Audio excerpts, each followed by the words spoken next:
to say, your email's blowing up. Yep, the extension requests are rolling in. I didn't have to cancel all these hours to do. Sorry for your sin, those things.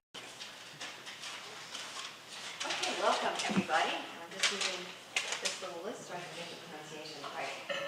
Thank you for coming to our second panel of the day for immigration, ethical and religious perspectives, local and national.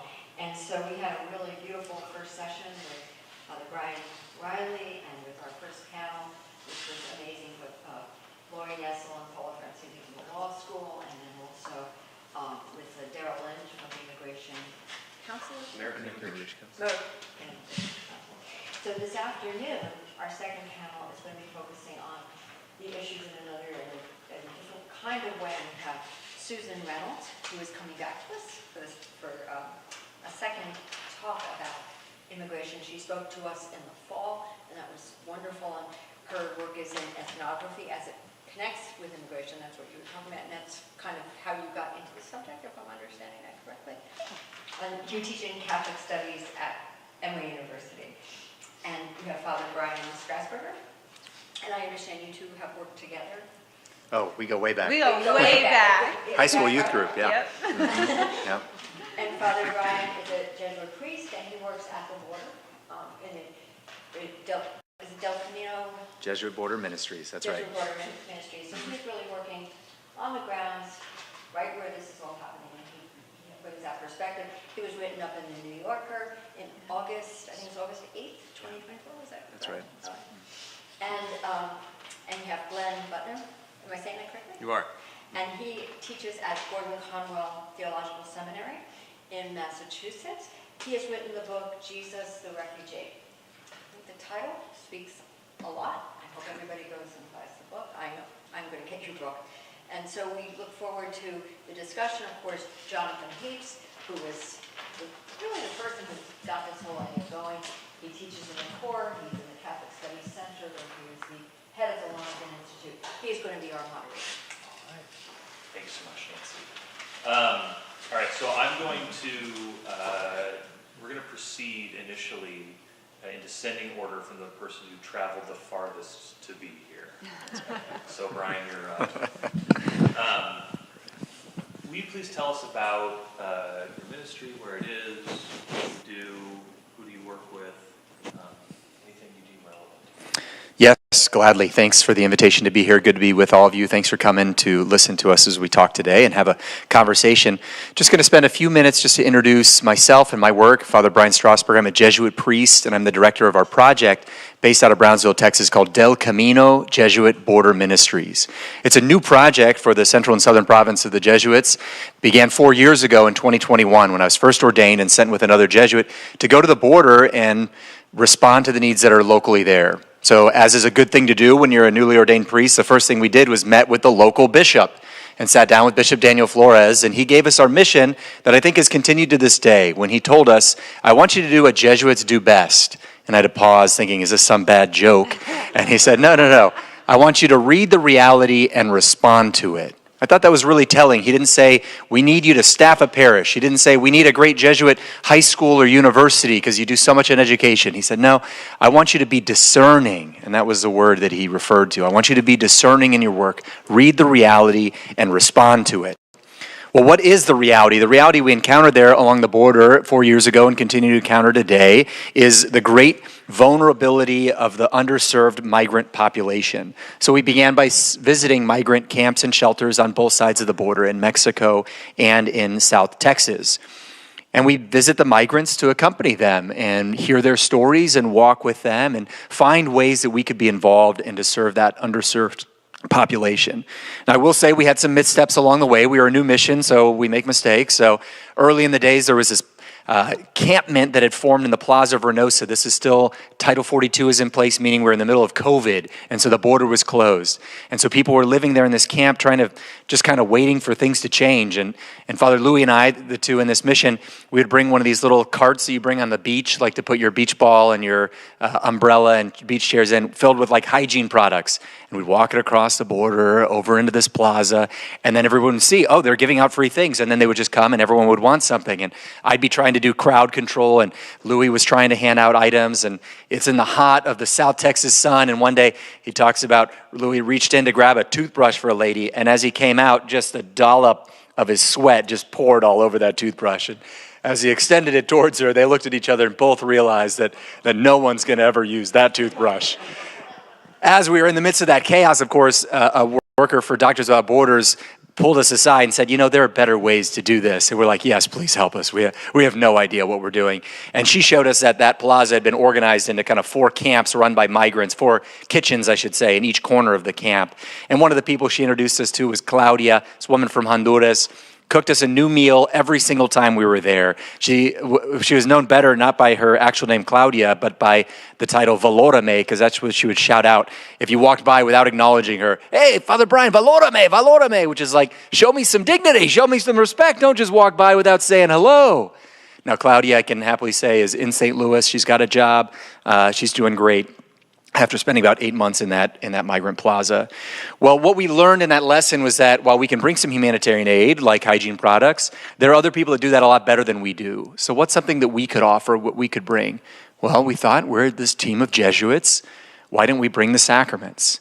And so shortly after visiting that plaza, we asked one of the leaders of the kitchen, Yasmin, if we could use the kind of cafeteria tables she had set up under a couple of tarps for us to celebrate Mass. And the first Mass was very unceremonious. We had a few people we had told were going to be there, and they came. Other people were sitting there drinking their coffee or eating some eggs and beans or something like that with tortillas. And we just said, we're just going to celebrate the Mass here, so you can participate or not, but that's what we're going to be doing. And from that grew this kind of Catholic community in the plaza there. And so that was part of the lesson we learned, was how important and valuable it is to care for the spiritual needs of people, not just the humanitarian ones. And so that's become our focus, sacramental ministry. We visit camps and shelters, and the first thing we do, the primary thing we do there, is celebrate Mass. What does that look like? Well, oftentimes it's a table just like this one that we cart in from our minivan and set up and cover with an altar cloth as people gather chairs, not unlike what we did to start our meeting this afternoon. And there, in that space, in the midst of their migrant shelter, we celebrate Mass. I'm reminded by the words of Pope Francis, who even in Evangelii Gaudium said, "The worst discrimination which the poor suffer is a lack of spiritual care.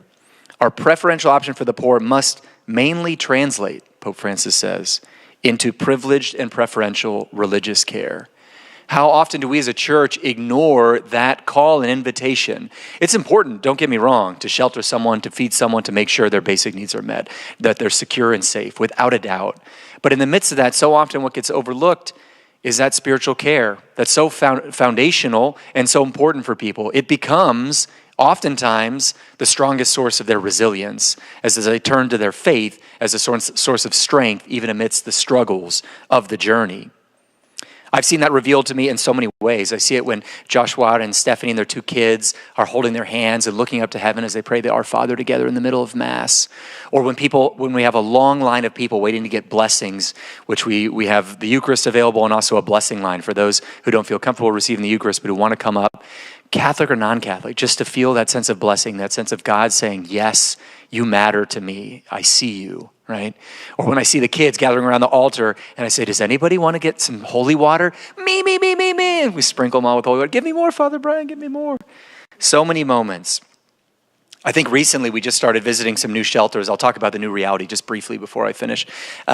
We went to the shelter Senda de Vida for the first time ever to celebrate Mass. And this is run by an evangelical pastor who we have a good relationship with. And he said, sure, you want to do the Mass? That's fine. You've got my approval. And we invited some people to come. And this one woman, Zaira, came in. She's from Colombia. She's been in that shelter for like 9 or 10 months. And she just started crying. And Sister Rose went up to her and said, did you come here for Mass? And she said, por fin. Finally. And now this is not an unchurched place. And so there's a service every Sunday run by the pastor, but we cannot ignore the importance it is for a Catholic, for example, to have the Eucharist, to have that celebration of Mass. And those words and her tears just confirmed to me the importance of our ministry. The celebration of Mass is central, but allows us to do things kind of both directions.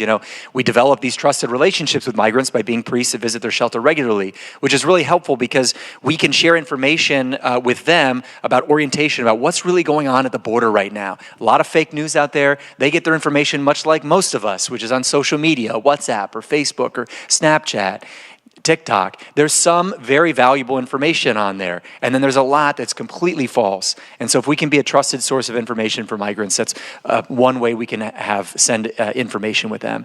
And then we can become a source of information for others because we have that on-the-ground perspective. People are sharing their stories with us.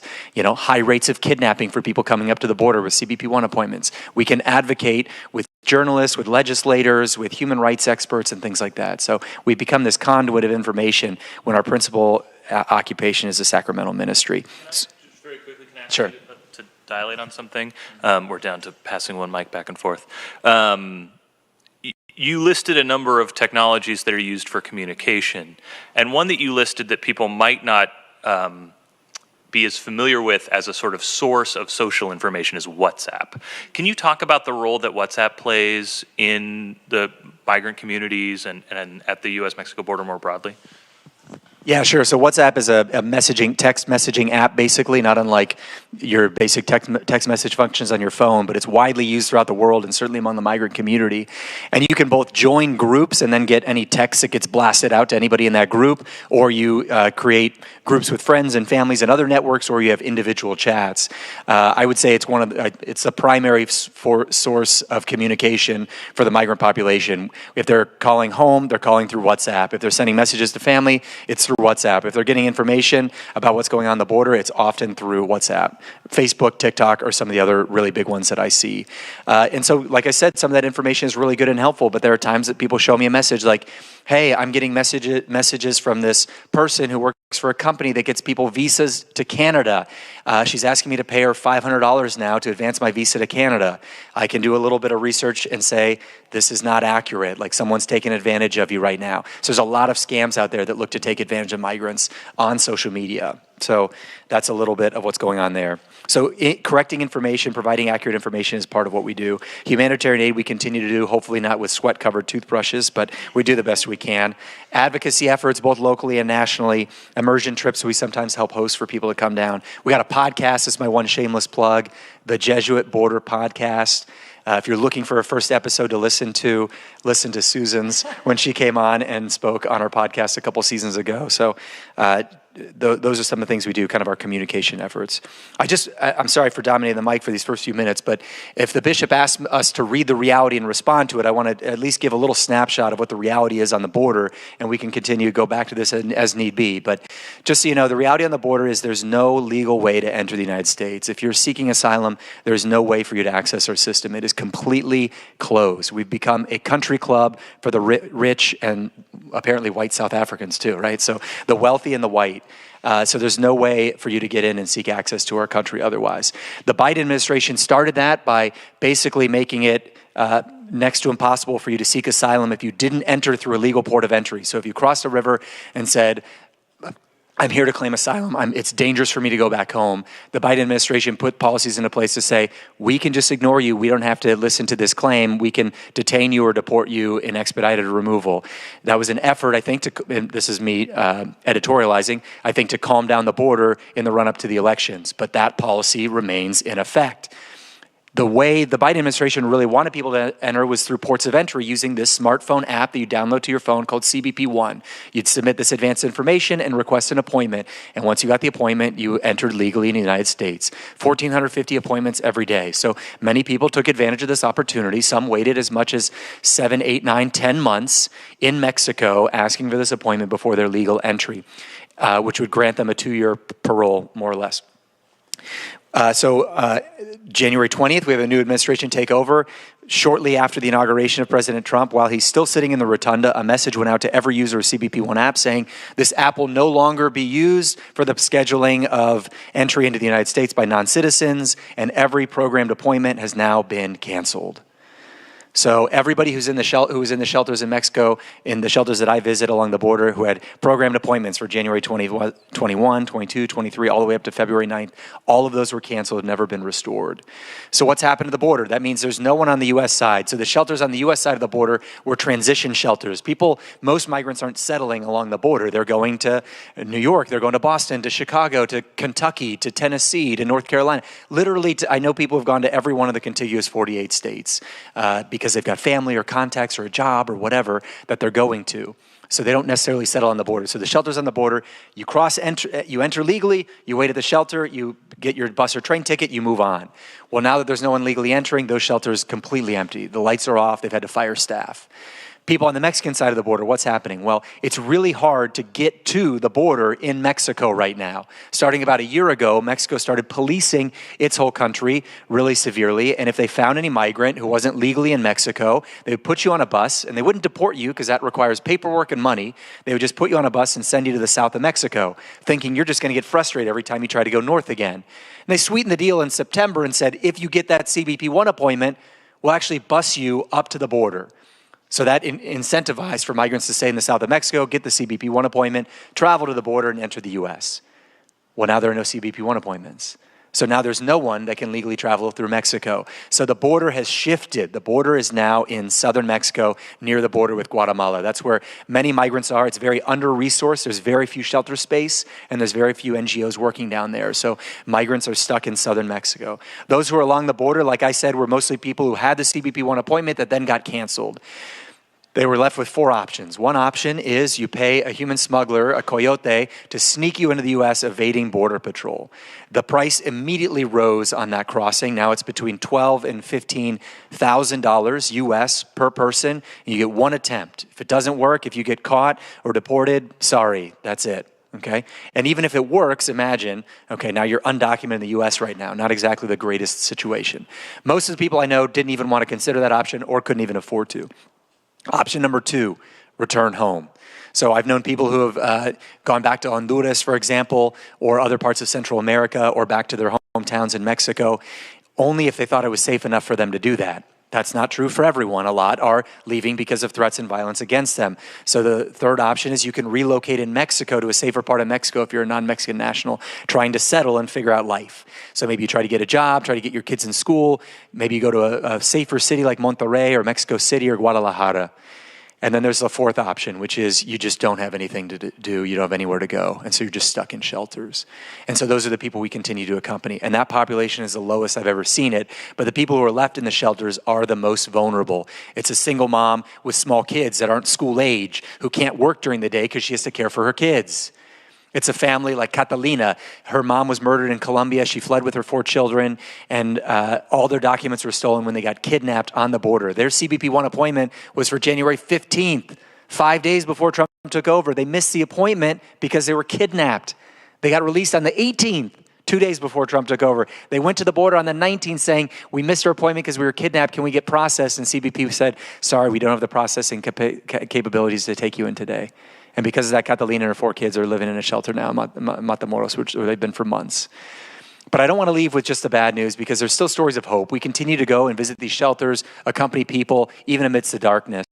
And Catalina and her 4 kids were some of 17 baptisms that we just had on Easter Vigil. So people continue to live their lives. They get their kids in school. They look for ways to work.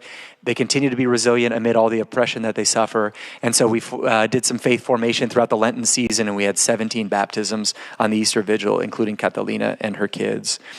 That's a little bit about the picture on the border. Of course, the other point of concern that I just want to highlight and end with, and then I'll pass the mic, is also the concern for so many people we know here in the United States. So many people who legally entered the country with the CBP-1 app over the past 2 years got a message just last week that said, in 7 days, your 2-year parole is now being terminated. It's time for you to leave. That was the message they were given. That ignores the whole due process that they're entitled to. It ignores the legal processes that they're already enrolled in. And so it is, in a sense, trying to provoke and create fear and uncertainty and trying to encourage people to self-deport because it's a lot cheaper for our country to do and doesn't require any due process if someone just gets on a plane and flies out of here. So that's what our administration is trying to promote. And I'm particularly fearful for a friend of mine, Isis, who's a young man from Venezuela who was a regular mass goer at our masses in Matamoros. He was one of our lectors. He started organizing a daily rosary group together. He's a former seminarian. He's also a single Venezuelan man who has tattoos. And so on Tuesday, he went in for his annual ICE check-in in Michigan, and he was detained.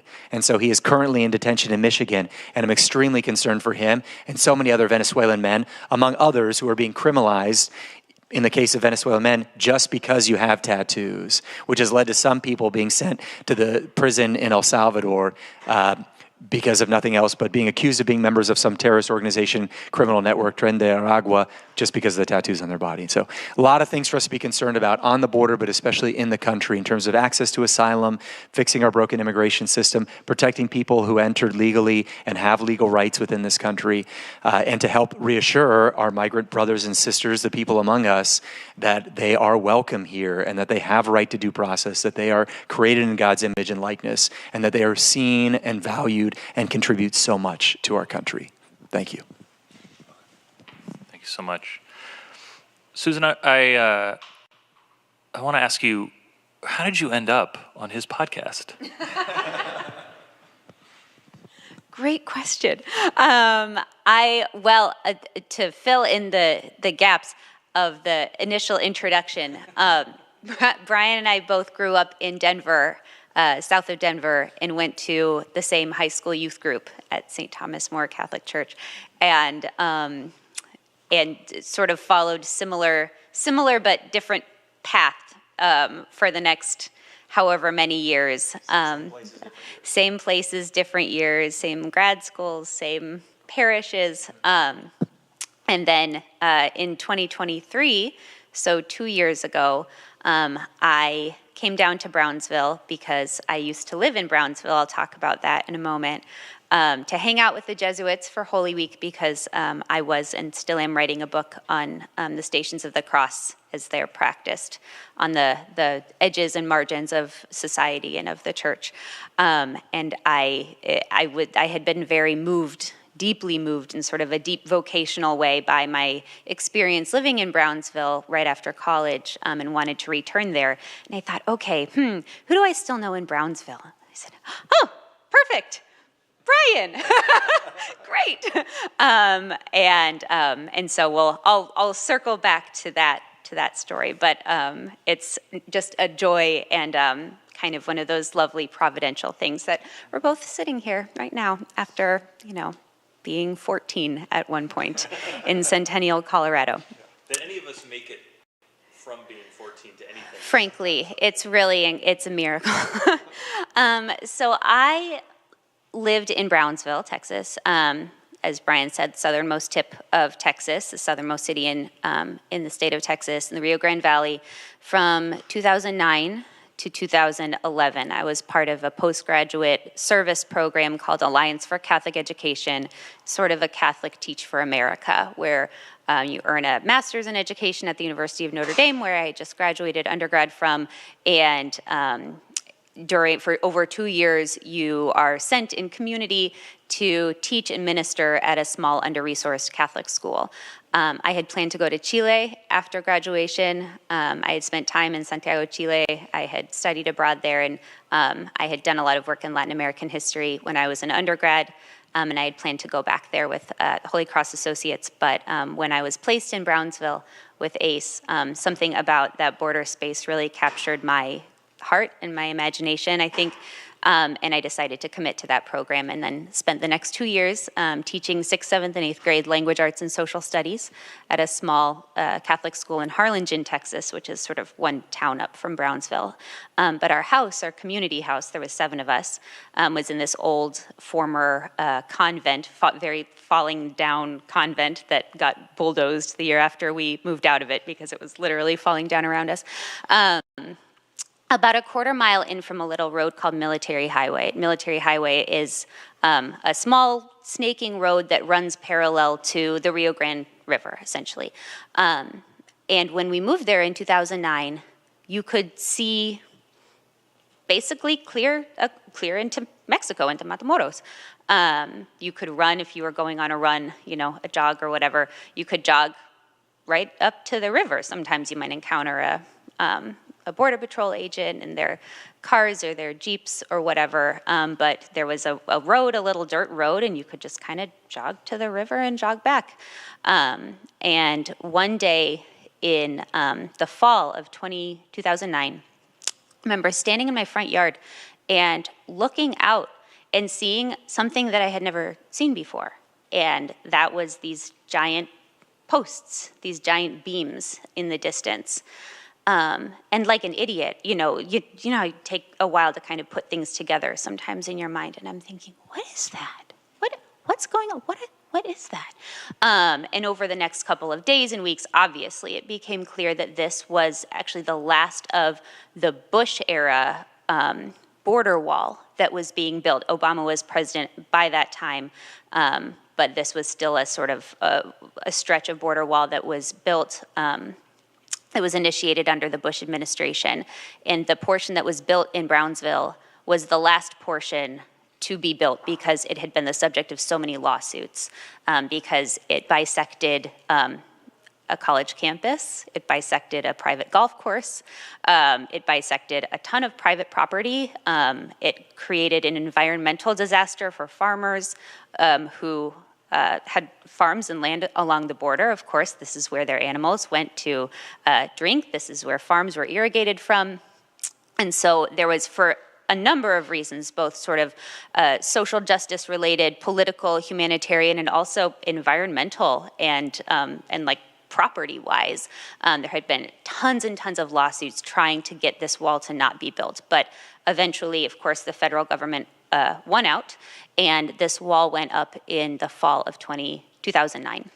And I had never had the experience before of watching a wall, a literal 3-story high wall, be erected in a place where there had not been a wall before. That was not an experience of mine. That's probably not an experience of many of us. But if you think about sort of the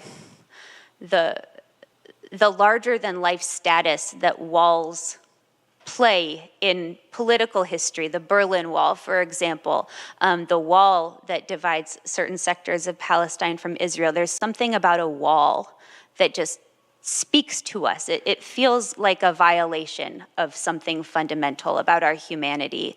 There's something horrible about it. And there was something horrible about the wall that was erected there a half mile from my front yard. And for the next 2 years, this was our site every day. And at that time, it was interesting because when we first moved there, the fluidity, the sort of transnational life that people led, many people in the valley led, on both sides of the border was still very much kind of in practice. Like we had students who came to school in the US and lived in Mexico.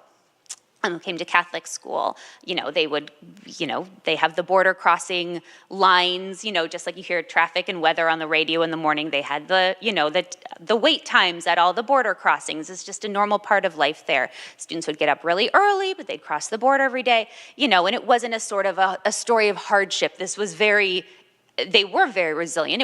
It is hard to do that, but this was just normal life, live in Tamaulipas, live in Matamoros, get up early, cross the border, go to St. Joe's for high school, and then, do sports, and then come back and do it all over again. We would go to lunch at students' houses, their parents would host us for lunch, this group of teachers.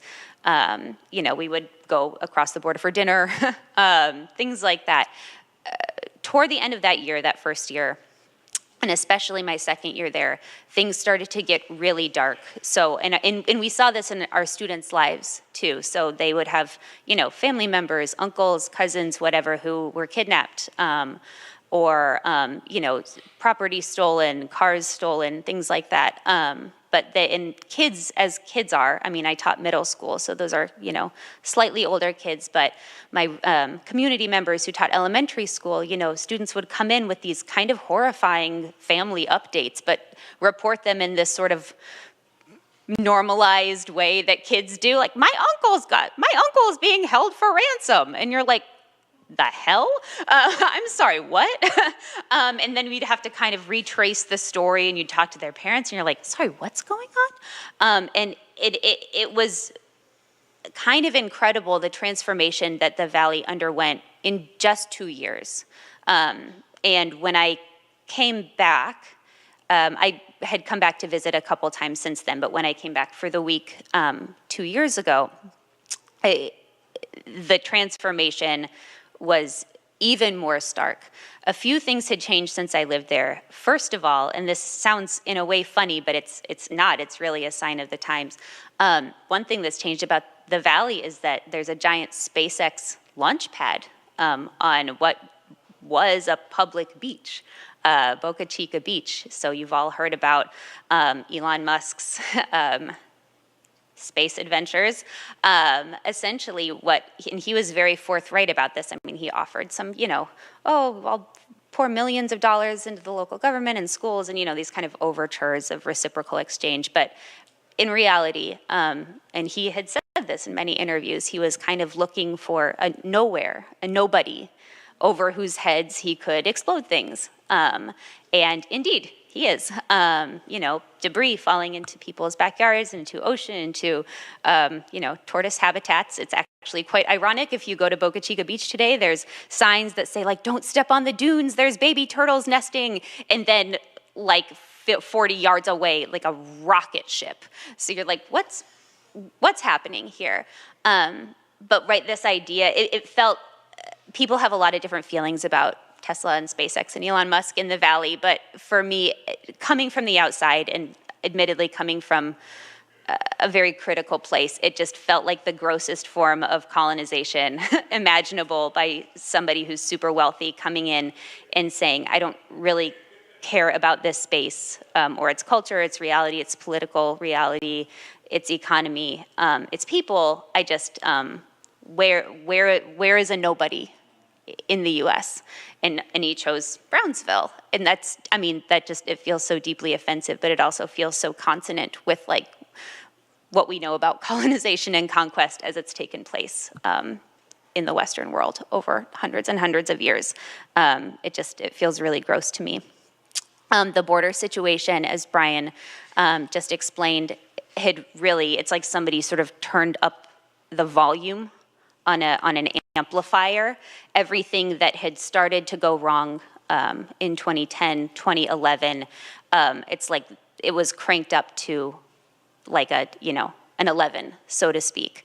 The situation that was taking place when I was there was that it was before Title 42 was lifted, and so there were massive migrant encampments in Reynosa, as you said, and also in Matamoros in a much more tents on the bank of the Rio Grande kind of manner, a kind of a refugee camp, essentially. It was unlike anything I'd ever seen no, that's not true. It was actually, bless you, very similar in ways that were, again, shocking to the soul. I had spent a summer in Uganda, in northern Uganda, when I was in college on a research grant through our International Studies Association Institute at Notre Dame. And there was very little daylight between the refugee camps that I encountered in Gulu in northern Uganda and the refugee camps that I was encountering on the bank of my own nation. It was shocking. It was shocking. And as Brian said, I'll get to that in a second. The third major difference, I think, and you touched on this too, was that the technologies of migration surveillance had shifted so radically in the decade or so since I'd been there. Not only the use of CBP-1, this app-based technology, in order of really being the only legal way to secure entry into the United States as an asylum seeker, as a refugee, but also the way that app itself became a harvester of data. You had to, enter your information every day. You have to take a picture of yourself every day, and that information goes into a database that enables the U.S. government essentially to track you. The U.S. government also, in collaboration with militaries throughout Latin America, has eyes on people, on ordinary civilians, on people who are migrating, often from the minute they leave home until the minute that they turn up at the US-Mexico border. So this transnational sort of human data web that is surveilling and policing migrants is astonishing in its scope, and I think also a cause for real horror and alarm. I can talk about this a bit later because I want to make sure that Glenn has a chance to introduce himself too. But my visit in 2023 was informative in many ways, but it was also just extraordinarily spiritually moving to me to have the opportunity to accompany this group of Jesuits who were there to perform spiritual care. As Brian said, we often think of the poor as recipients of aid, right? What do you really need? Okay, sure, you want me to pray for you, but what do you really need, right? You need food, you need water, you need shelter, of course. But when we make prayer and liturgy, beautiful prayer, beautiful liturgy, just something that we only give to those who are comfortable in other ways, that's a justice issue as well. I found myself so moved deeply spiritually by some of the moments that I witnessed and had the real blessing of taking part in the camp in Matamoros a couple of years ago. And I'd love to talk about some of those after Glenn has a chance to speak. But the thing I'll kind of close with here, just to something that I find helpful to remind myself over and over again is that we talk about migration, and the church talks about migration as a human right, and that is true. But it's migration is a human reality, right? If you think about a seed, I do a lot of gardening. If you plant a seed in the shade, or on the, just on the border where there's shade and then there's sun over here, it doesn't grow straight up, right? It seeks the sun, right? That blossom will seek the sun. It'll grow roots to seek the water, right? This is a natural thing. When you're in a situation where you cannot live, where you cannot thrive, where you cannot flourish, where you cannot secure the basic resources that you need to survive, that your children need to survive, animals, plants, humans, it is a natural instinct to move yourself to a place where you can secure those things. The more unnatural thing is to assume that human beings should be stationary, static creatures who have to deal with whatever conditions they have found. No, every living thing on earth seeks the conditions that it needs to survive. And we should not be criminalizing or denigrating that most basic of human processes. All right. Yeah, thank you so much, Susan. Glenn and I have known each other a long time, but not as long as they've known each other. Glenn and I were in the doctoral program at Marquette University together, though what is now suddenly a long time ago. I looked up and suddenly it was a long time ago.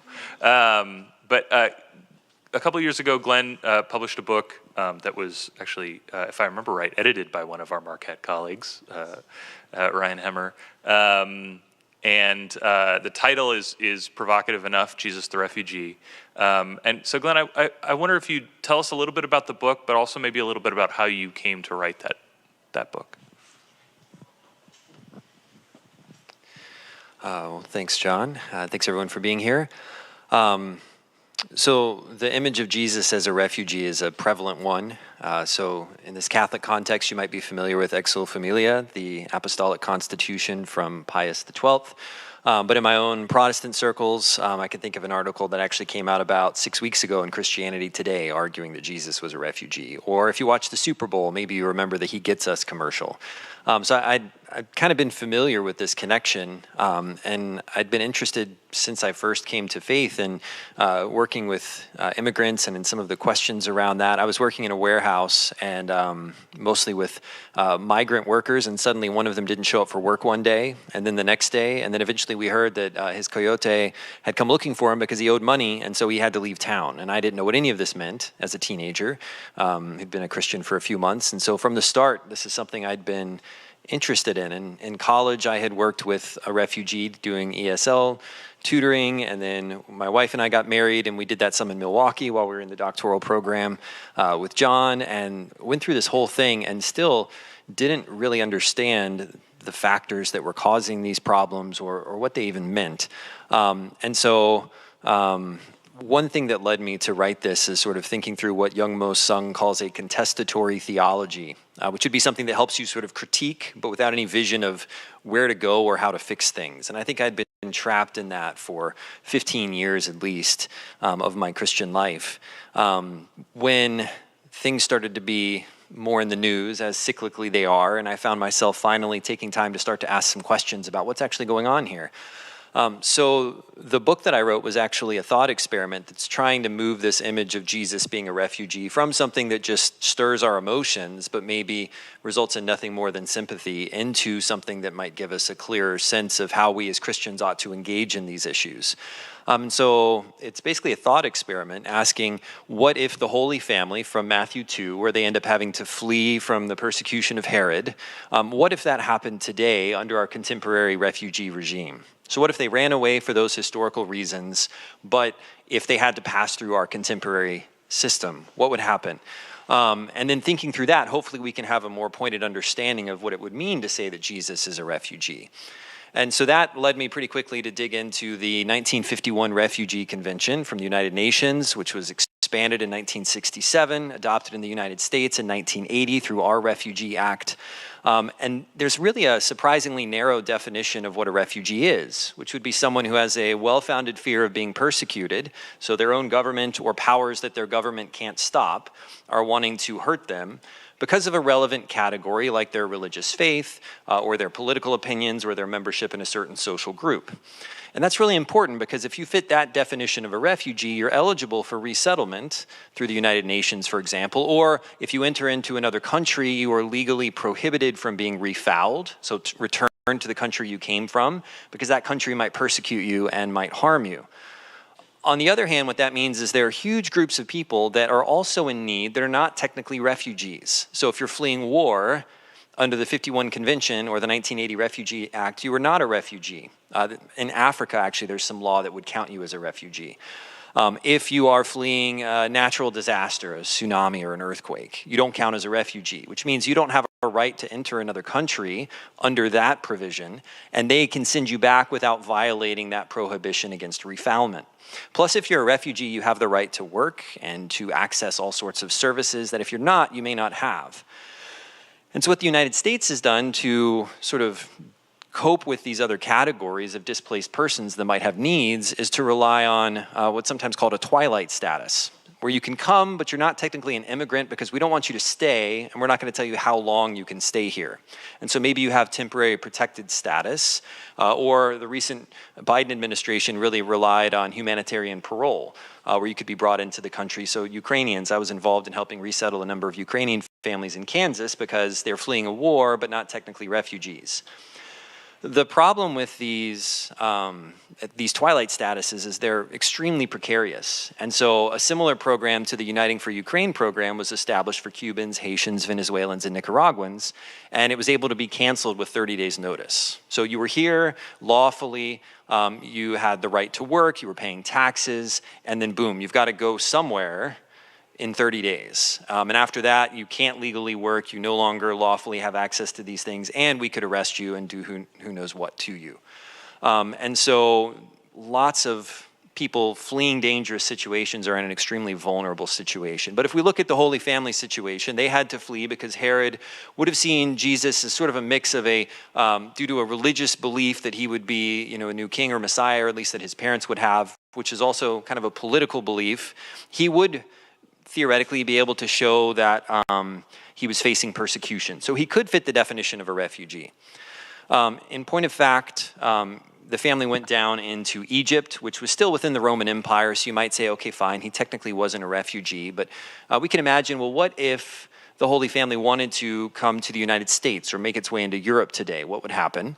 And two main hurdles would confront Jesus, Mary, and Joseph in that context. One would be systems of deterrence. So primarily moving individuals to dangerous geographical features, which are thought to prevent crossings, but actually data is pretty clear that it doesn't seem to really deter crossings. It does seem to increase migrant deaths. And so in Europe, that would be coming across the Mediterranean. And so, you can just watch the news, and periodically you'll see an account of a boat with, 100 or 500 migrants dying. Or it might mean having to rely on a smuggler with all the abuses that might be accompanied with that. And so that's what the Holy Family would rely on, crossing these dangerous borders. But alternatively, you might say, well, why don't they just go through a legal process? Well, realistically, for most of U.S. history or most European countries, you can't just show up to an embassy and say, hey, I'd like to apply to come to your country. I'd like to apply for asylum. They won't process that sort of thing there. You can't just go to an airport from a high displaced person producing country and say, I want to fly into the United States, because they're going to say, well, actually, from your country, you can't come here because we know what you're wanting to do is claim asylum. And so it's not that easy either. But if you get here, they probably wouldn't have done this, but we can imagine, what if the Holy Family was able to fly into Mexico and then try and cross into the United States? There's sort of systematically been a process of the denial of due process. So it's in the news a lot now, but it's not new. It seems like it's trying to be amplified a lot. But we can go back to the 90s and think about the shout test. So if you're trying to come here from Haiti, you were not even given a preliminary asylum screening by the Coast Guard unless you were yelling really, really, really loud. That was the test. If you weren't yelling very, very, very loud, they wouldn't even ask you any questions. They would send you back where you came from. If you came across the southern border for about 20 years, there's a program called Operation Streamline, where, because courts are so full, we would have 70 people at a time tried. A lot of times with maybe 5 minutes meeting with a lawyer. They'd all be tried in one hearing, and usually it's just everybody saying, yes, I crossed the border, and then they would get sent back where they came from. So the current denial of due process is amplified, I think, but not novel. And the current restrictions and difficulties of coming in is, once again, amplified, but not novel. So maybe the Holy Family would say, well, let's go to a refugee camp and wait to be resettled. Well, the U.S. is historically one of the bigger countries for resettlement, but even at that rate, we have about a 1% resettlement rate per year of people in camps, where their average wait, is about 14 years. And so that's the average. What happens? Well, some people die. Some people go back home because the war they came from ends. Some people give up and just go unlawfully somewhere else, or cross a border and try and claim through the asylum process the local equivalent of refugee status.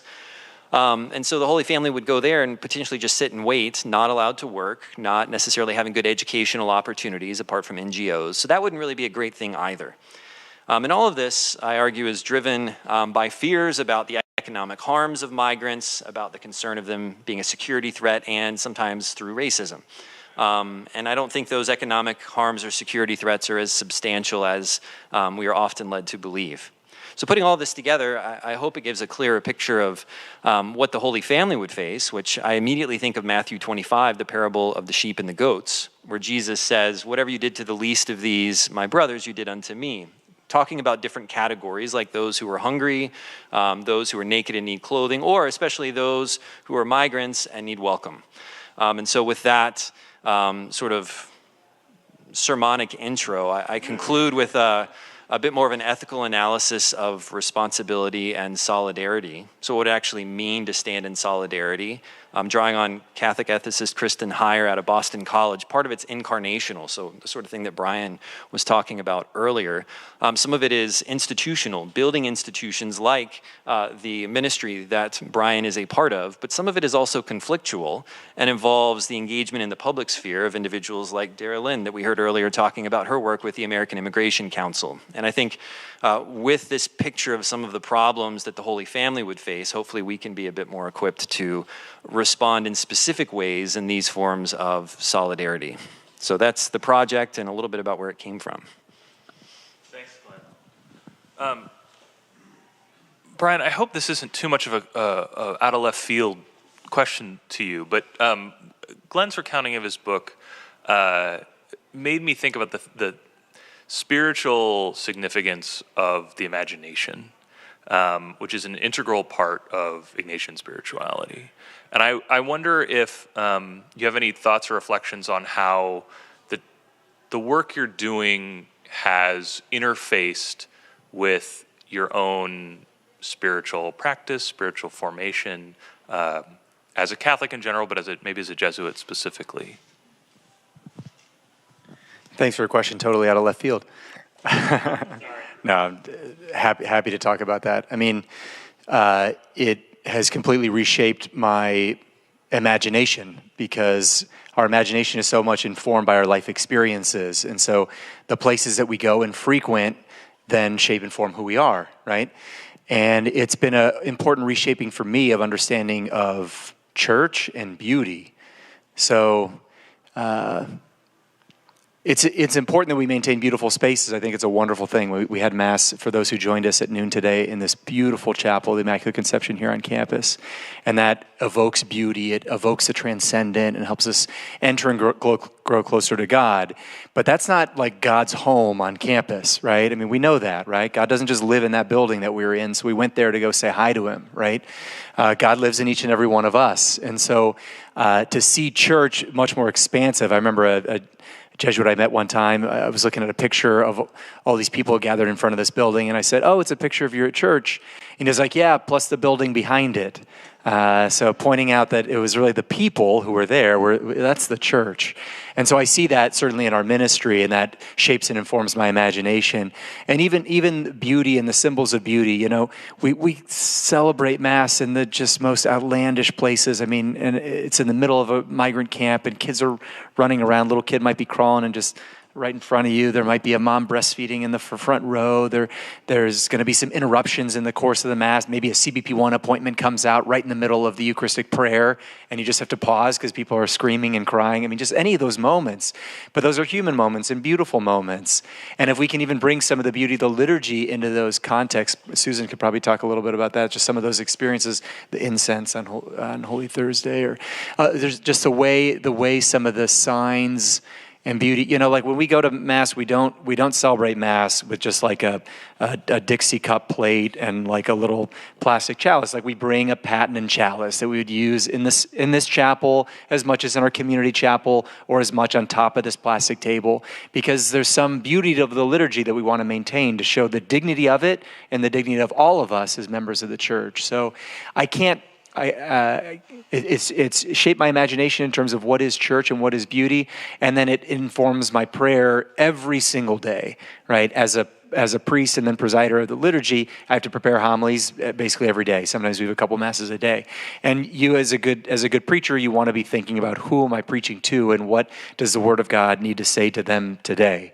And so now every day I'm thinking of the faces like Zaira, who said, "Por fin, the Mass is here." Or I'm thinking about Catalina, who's gotten baptized in the faith, but also missed an appointment because she got kidnapped. And I'm like, what is the Word of God I'm praying with today, trying to tell this person or need them to hear? And so then that obviously comes in my imagination. I'm picturing myself in the shelter, talking with people, saying, what does God want to communicate? So imagination plays a big role. I make an annual 8-day retreat, the last thing I'll say, and now it's just I cannot pray with any part of Scripture and not see kind of the Jesus as refugee, just not feel that presence and that experience of the refugee and migrant experience read onto the Scriptures. So all of it is completely shaped because our imagination is shaped by who we are and the experiences we have. Thank you so much. In case you want to know what it's like to go to dinner with me, last night Glenn and Susan and I went out to the restaurant at the end of my block. And about halfway through, I ground the conversation to a halt to talk about theological method. Because the Lonergan thing in me dies hard.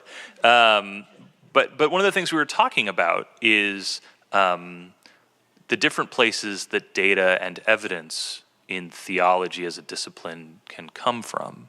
And so will you tell us a little bit about where the experiences that you've had in Brownsville and with Brian's ministry where that data is interfacing with your theological thinking. Yeah, absolutely. On the most basic level, I would say that the liturgical experiences that I was part of in Brownsville when I was living there as a young 20-something teacher were that's where I see the seed of my own vocation as a theologian.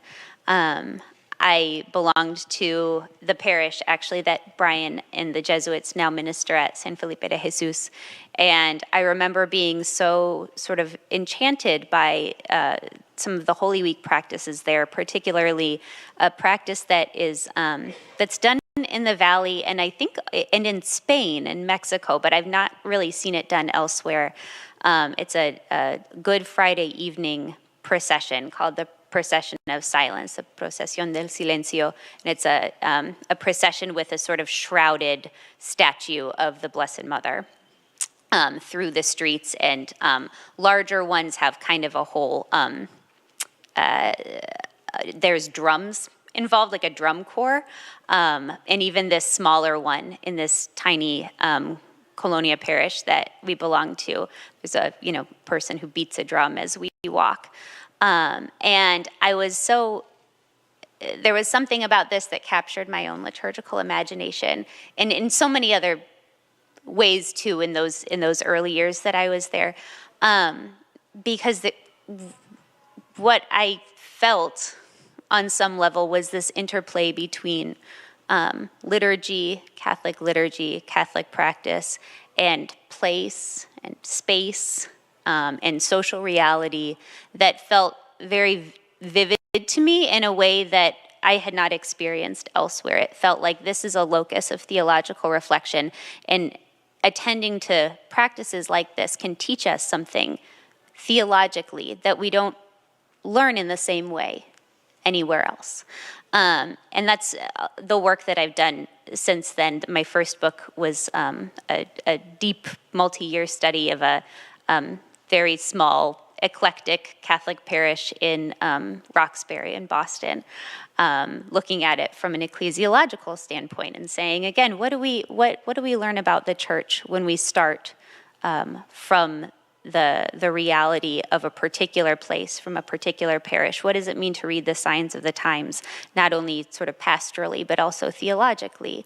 What do we learn from being here that we couldn't learn any other way? And similar to what Brian said about the way that his ministry has informed his own spiritual imagination, I think my liturgical, theological imagination has been so formed by the week that I spent in Brownsville with the Jesuits. I'll talk about 3 moments, just 3 little stories that still live so large in my mind, really, as these kind of theological touchstones. The Holy Thursday Mass that we celebrated in the migrant camp, the refugee camp, essentially, in Matamoros, was, of course, on Holy Thursday. We wash the feet of one another. The priest washes the feet of 12 and then others. And I'll never forget the image of watching another Jesuit who was with us, who I actually knew from grad school, and we had a lovely reunion, very unexpected reunion, slowly washing and kissing the feet of people who had journeyed, many of them on foot, children, women, children, who were wearing the same pair of socks or no socks for days and days and days on end, and to have your feet washed and dried with this immaculately, sparklingly clean white towel, and kissed. It moved me in a way that I can, barely describe. It's the same feeling that I get when I would hear about Pope Francis's Holy Thursday liturgies that he would celebrate, typically in prisons, washing the feet of, young young juveniles in detention, or women, or, Muslims, or, people that we tend to think of as the, byproducts of what Francis would call the throwaway culture, to center them in that moment as theological agents, and as God's very most special people. It was something beautiful. And similarly, I remember at the Easter Vigil that we celebrated, which we celebrated early, they got permission from the bishop, because of course you're supposed to start the Easter Vigil after the sun goes down. We celebrated it in the middle of the day. And a part of that liturgy that I always just adore is when the priest incenses the people. So incense, of course, the lectionary, and then the deacon incenses the priest, and there's that whole exchange, incenses the altar, and then the priest comes around and incenses the congregation. And sometimes it's just a sort of pro forma thing, and there's a bow, and it's a bow, and whatever. Sometimes you stand up, it's lovely. But I'll never forget, there was this, this little space, essentially a makeshift liturgical space in the middle of what was at that point an extraordinarily muddy, smelly encampment. And I'll never forget Louis, the other Jesuit who's there, just slowly taking this, the incenser, right, which was, I think, borrowed from, so, it was, this old, it was really old. It was clearly some parish's extra, thurible or whatever. So it was just like very antique looking, and it had bells, and it was kind of magnificent, and it jingled every time you did it. It was like a relic, and just slowly going around and incensing every person who was there. And it, the whole thing took several minutes. But again, the power of that dignity and the humanity that we encounter in the liturgy, God saying yes to us and we saying yes to God. And it was one of the most powerful moments I feel like I've ever experienced. But moments like that, right, where you think of it in the same way that you think of journalism, in a way, where it's like, well, where's the story? Like, where is the story of God unfolding right now in real time? Where are we as a people? Where are we as a church confronting new questions in real time? Where are new answers needed? And so that's the work that I try to do in my own work, is to treat the human situation, the reality, in the same way as I treat other theological sources. But I always say, if I could write the same book while just staying in the library, right? If I could come to the same conclusions without going anywhere, just staying in my desk, then I haven't looked hard enough. I haven't attended enough to the reality of the situation. Because encountering God in God's people, it should change us. It should do something to us theologically. So, yeah. Thank you so much. Glenn, I want to ask you about, your book takes, the biblical witness about the life of Christ very seriously, but also extends it imaginatively and through historical and legal research. How has that fit in to the evangelical theological conversations that you're a part of? I wonder how it's been received, what feedback you've gotten, how it compares with other treatments, evangelical treatments that you've read and looked at. Yeah, that's a good question. I guess I'd start by saying, as partly evidenced by my being here, it's been more received by non-evangelicals, just one way or the other, with favor, with disapproval. And so I think the audience has not been the evangelical world as much as I had anticipated, but I've got a second book project in the works that I'm going to try and see if I can make more inroads there. But I do know there's a debate in the use of Scripture in the evangelical world in terms of immigration ethics. There was some poll data that came out.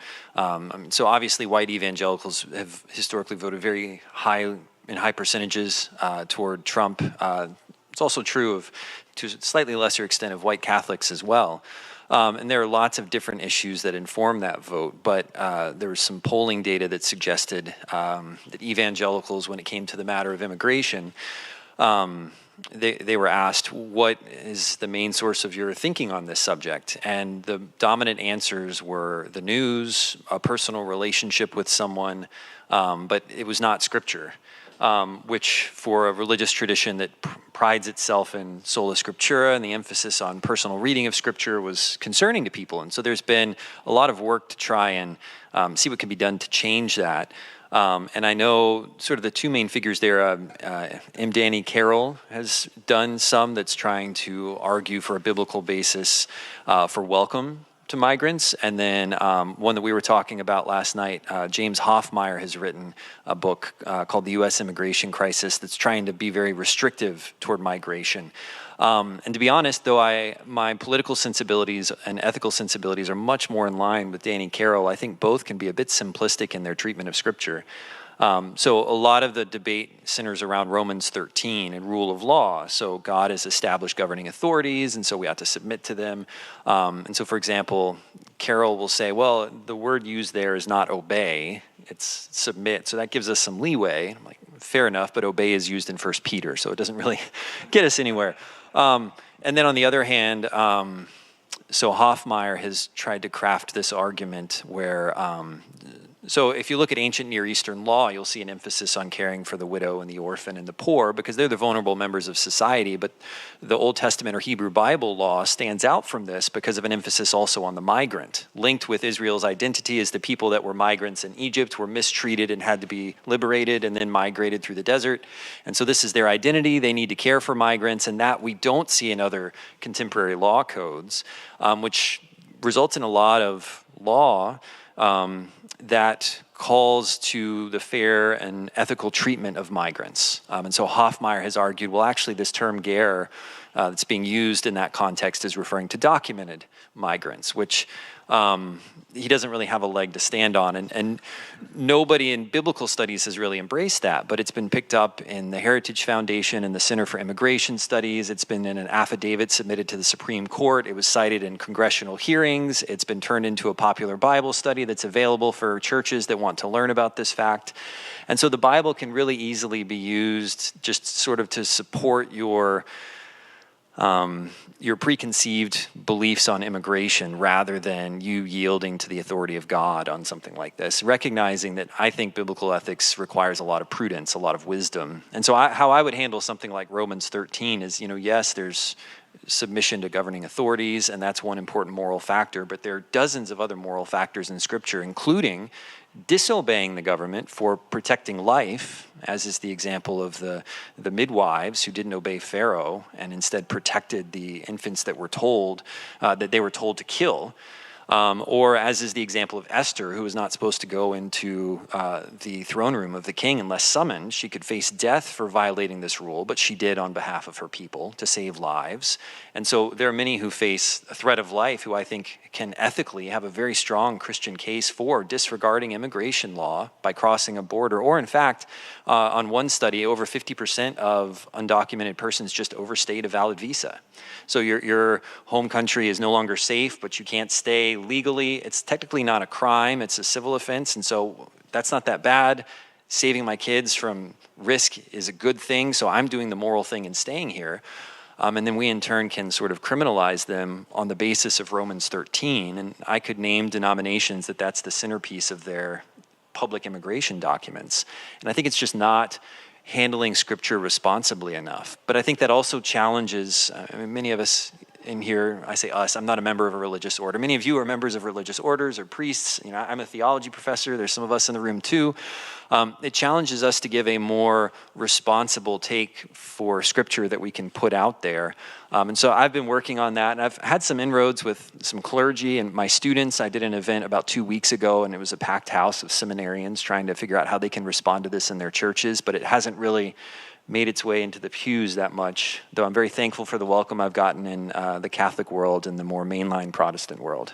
So kind of answering your question and then going off on a stump speech. So. All right. I want to pause here, and if anyone who's with us here wants to ask a question, I will bring you the mic, and if you'll just tell us your name. Yeah, sure.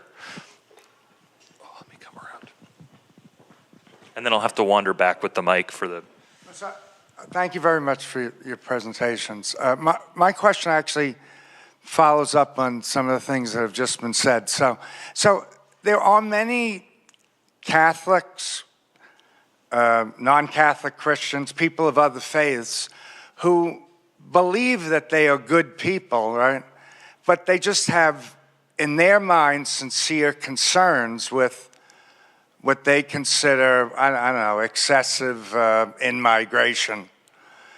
So I think, are any of their concerns legitimate? If so, how do you respond to that? How do we, to use that expression, how do we like call them into the conversation rather than calling them out? So that would be my... No, thank you. Does anybody want to jump on? Love to jump on that one. Yeah, I mean, there are a lot of concerns. People are concerned for their life and livelihood and culture and things like that, and we need to be sensitive to those sorts of conversations. Those are important. I also think a lot of times our imagination is informed by what we consume, and so that's the narrative that's being told. And the narrative that's being told, including right now, current administration, some of their first executive orders says we need to control the invasion on the southern border. I live on the southern border. Promise you, there's no invasion. Every time I hear that word, I look out the window. I'm like, seriously? Well, let me see. And like, what an insult that we even use that word when you think about what's happening in Gaza or in the Ukraine or things like that. How dare we, honestly, use a word like that? And even just so, a couple years ago, we had 2.5 million migrants enter the country. You just hear that number. I mean, that seems like a ton of people. Like, oh my gosh, we should feel overwhelmed. This should make headline news. Well, okay, now we also need to know that people leave the country every year. How many people left the country? Okay, over 1 million people left the country because people leave the country because they get deported, they choose to leave, they go for any number of reasons. They get a new job opportunity, so there's a lot of reason people leave. So now we're down to more like 1 million to 1.5 million net change in migration. That's still a lot of people, isn't it? And then I like to remind people, how many people live in the United States of America? Over 330 million people. We're the third biggest country in the world in terms of land mass and in terms of population. And so we have to put these numbers in certain contexts. If I'm a Jesuit high school teacher at a school with 1,000 people at it, that's the equivalent of getting 3 new students a year. Over 4 years, guess how many students you'd have? How good is your math, Susan? You'd have 12 new students over 4 years, 12 new students. I mean, is that really overcoming the culture? Is that taking your job? No, but if all of their lockers are around your one locker room, then you're going to really feel it, right? And so that's what sometimes happens. What we had, I think, over the past couple of years that provoked a lot of the concerns wasn't a migration problem. This is my opinion. It was a distribution problem. And my Governor Abbott in Texas, was a brilliant strategist of this. He was offering free transportation to migrants to very concentrated cities, especially Denver, Chicago, and New York. And that provoked this scene of this is a strain on our resources and on our community. We cannot possibly support this. And you know, when I was meeting all these Venezuelans who were coming up to the border, and I was asking them, where are you going? Where are you going? They're saying, I'm going to Chicago. I'm like, why are you going to Chicago? It's so saturated with migrants. They said, I don't know. That's where I've heard people are going. Right? So they weren't doing it conscientiously. A year later, so this is last summer now, as we're getting into election year, I'm meeting Venezuelans coming up, and I say, where are you going in the U.S.? And they started saying to me, oh, I'm going to Pennsylvania, I'm going to Connecticut, I'm going to Madison, Wisconsin, I'm going to Utah. And I'm like, why are you going to those places? He said, oh, I've got a cousin who came up here 8 months ago, and that's where they're living. You know why? Because each one of those people had been bused to New York, Chicago, and Denver, found it saturated with migrants, and relocated to places where there was affordable living and where there were jobs available. It was not a migrant problem. It was a distribution problem.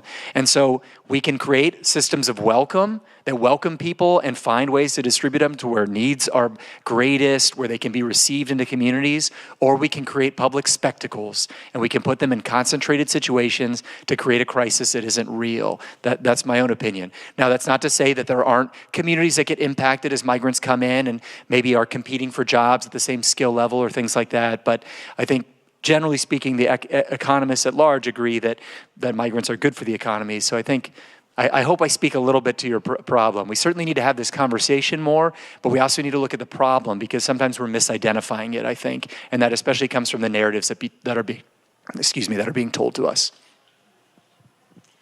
That's actually a good segue. I was going to bring up the narratives. In a two-party system, it's really easy to give us two choices, choice A or choice B. And you can manifest that with, the stories that are told. So I think of a good book that was published probably 15 years ago now, and Jocelyn Hernandez, who was a 14-year-old who died in a border crossing, and it's sort of sharing her story and the story of her family and the suffering that resulted. And well, why are we having a 14-year-old girl and her younger brother cross without her parents?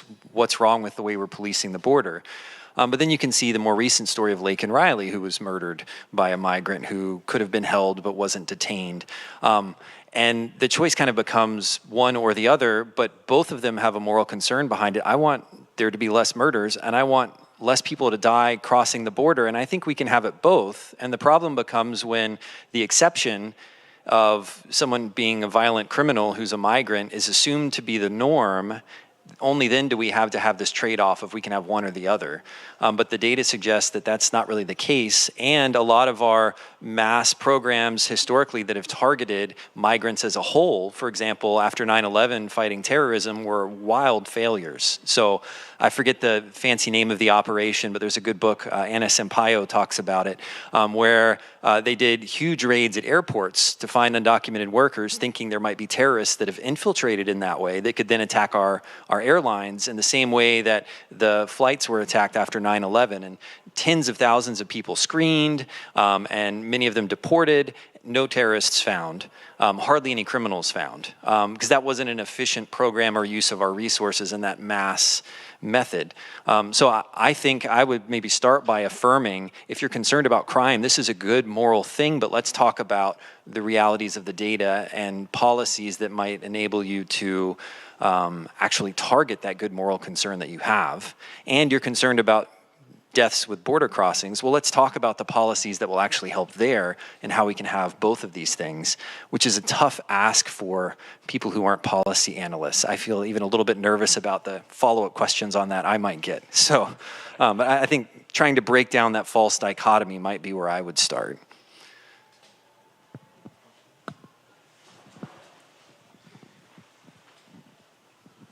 Been a lot of mention of imagination in this, and one of the images that's foremost in my mind are these people in the jail in El Salvador. I mean, I know there was one quote-unquote mistake, but I'm thinking they're probably among those guys whose pictures are being taken through the bars. I mean, Christ is there, and I'd just like to know more about your thoughts about that.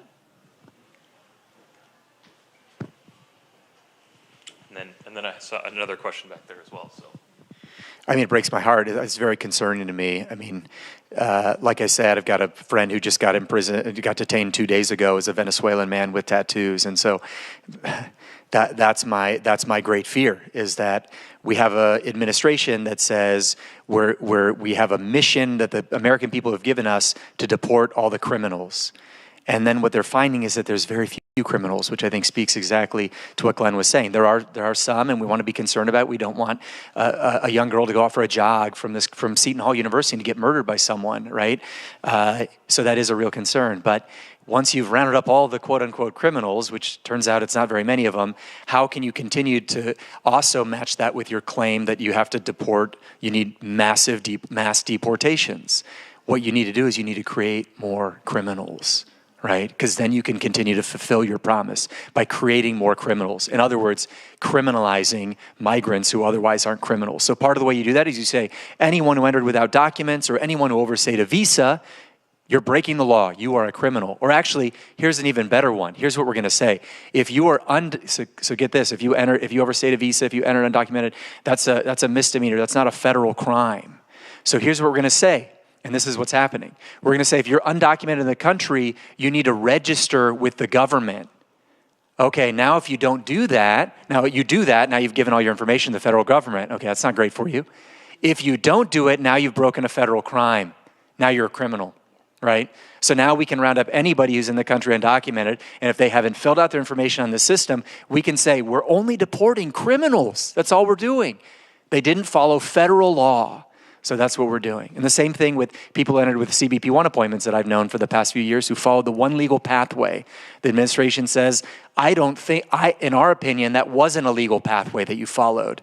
So you entered illegally. Now 900,000 of you are now illegal. You too are what? Criminals. So now I can fulfill my dual promise of mass deportations and only deporting criminals.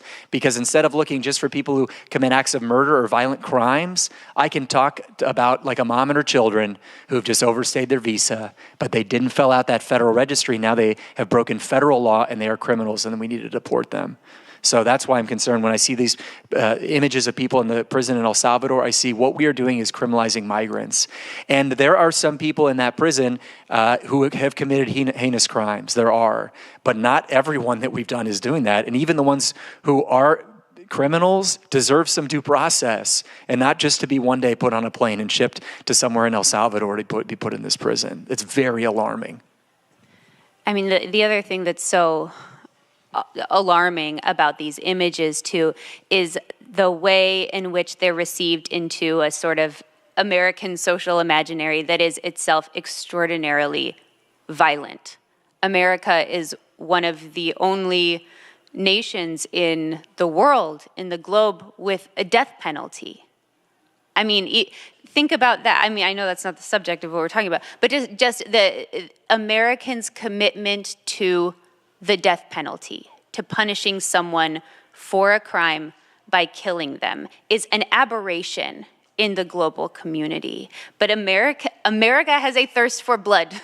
And the particular ways that these images in CCOT are cultivated to intersect with this American imagination of the monster, right? The violent criminal, the monster. Of course, if you shaved my head and put me in a prison, I would look like a monster, right? Do that these images are tailor-made to feed into an imagination that has been so cultivated to see good, evil, black, white, right?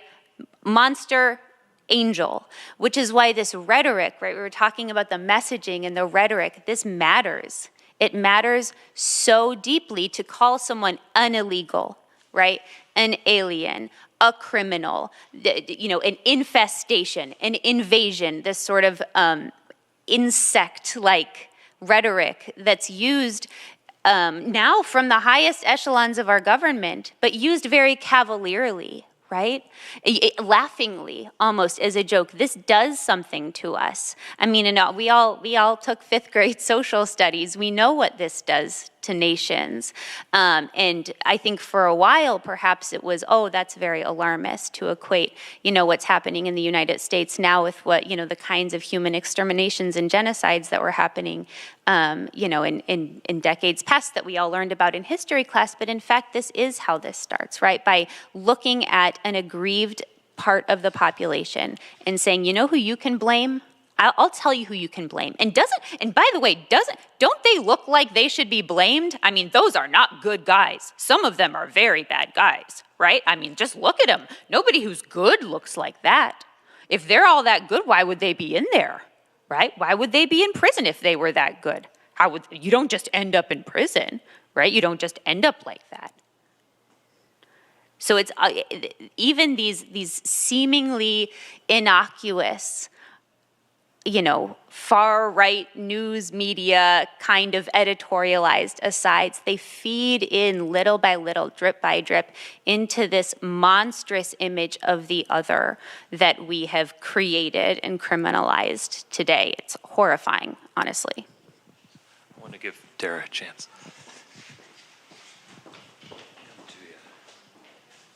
Man, see, now I want to ask about the theology of B-roll, but like, I'm not going to. I will save that for after this. Instead, I want to ask about faith, and I know that Brian has had this experience. If either of the others of you have had it, then please also weigh in. But like, those of us who have worked in this space, it's like such a cliche that you tell somebody what their odds are, what their options are legally in the U.S., and then they listen, they're very intent, and they nod, and then at the end they say, "But when it's my turn, God will turn the judge's heart.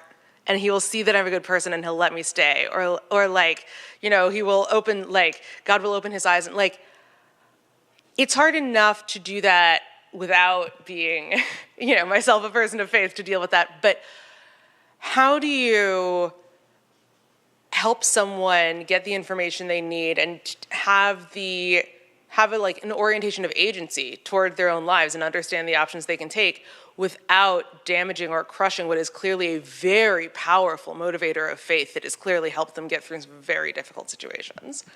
Great question, thank you. I see a lot of sagely nodding on our panel, but right. Yeah, I mean, migrants that I meet and encounter just inspire me with their faith and their trust in God. And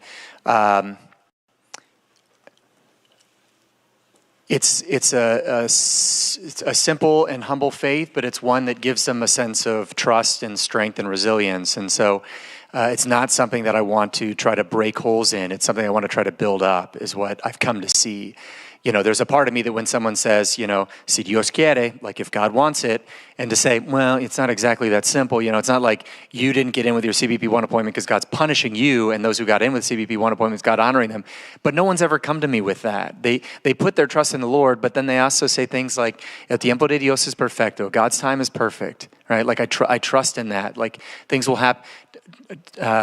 Todo tiene su razón. Like everything happens for a reason. And so they look for meaning through the lens of faith. That's what they do, as opposed to putting a blind or naive trust that God's going to make everything good. Because I tell you, it has not gone good for them throughout their life and throughout their migrant journey. And that's one thing I do think is important to say. It's, I've been very critical of the current administration, but the previous administration has done horrible things to migrants as well. And like, it's not been good for migrants. Like we as a country have not been good for migrants for a very, very long time, maybe our entire history, right? Well, I guess maybe the first migrants were colonizers and really bad to the native indigenous population. But anyway, a history marked by violence, but certainly not been good to migrants.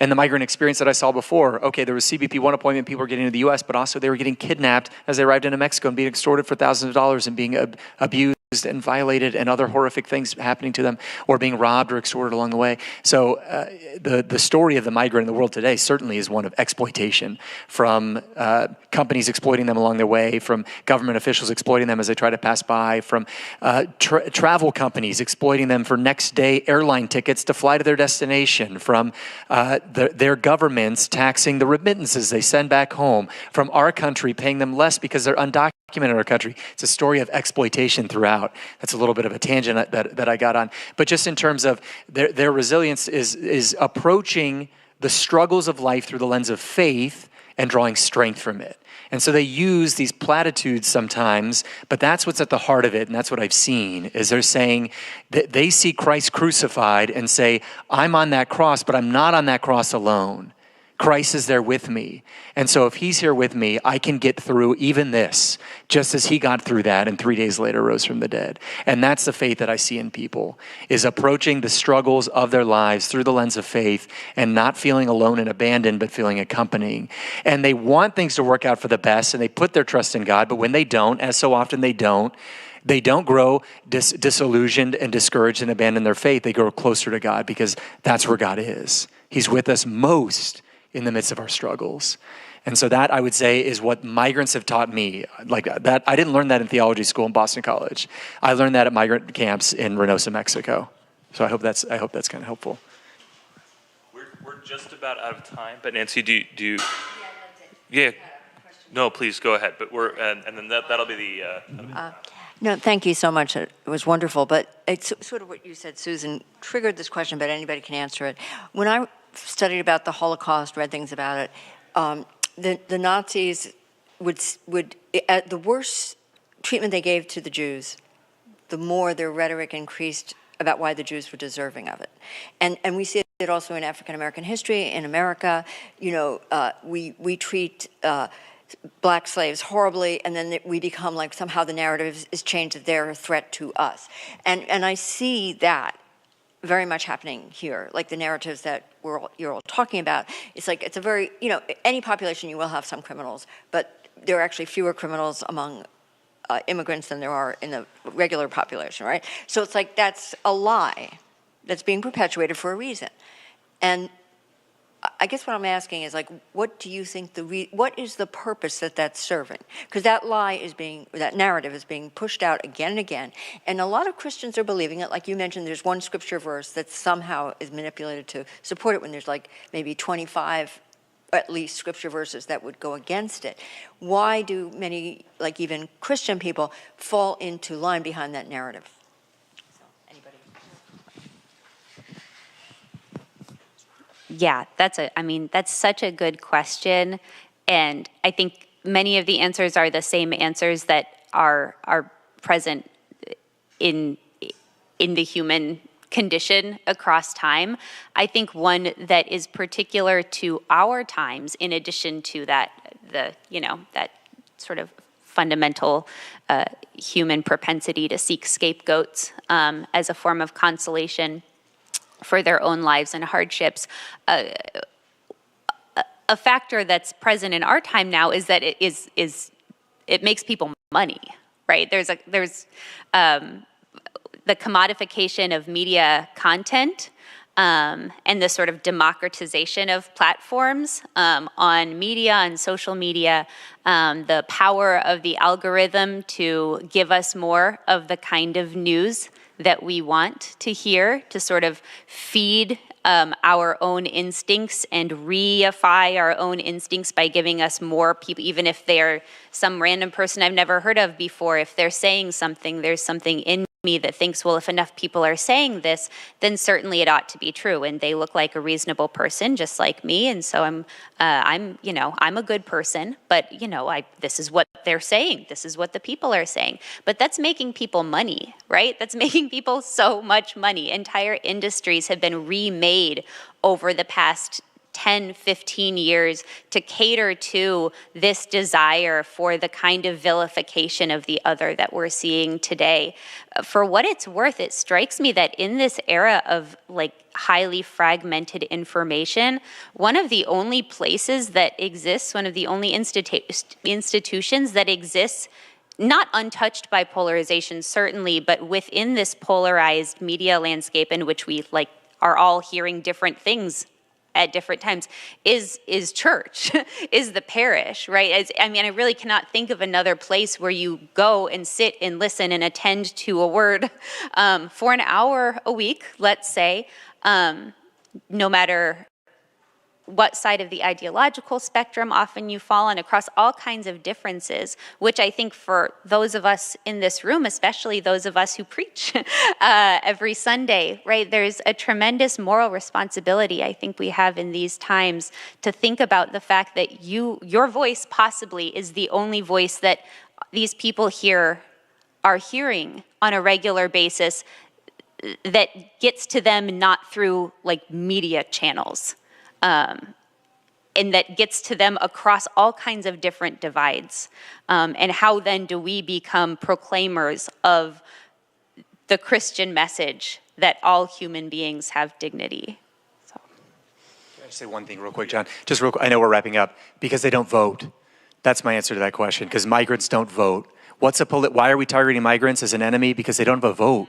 Right? So if one of the political parties went around saying the problem in our country is Catholics, okay, some people on either side of the border, on either side of the political ideology are going to say, well, I don't like him talking so bad about Catholics. I'm a Catholic, right? And that might coalesce into a voting party. But if you talk bad about migrants, you're relying on someone saying, I'm going to vote because I feel kind of sympathetic for someone else. But it doesn't hit personally because you are not individually being targeted. So that's just my short answer, is because political parties are meant to win elections, and it's really effective to have an enemy, and a great enemy to make is one who cannot affect you at the ballot box. So I think that's one of the main reasons. And that's why no Democrats were within 1,000 yards of saying the word immigrant in the last in the last election because immigrants weren't going to be voting for them anyway, right? So it's like Democrats want immigrants out of the news, Republicans want them front and center in the news because they're an enemy for us to defeat. So that's my own take, my own short answer. Thank you. Let's thank our panel, please.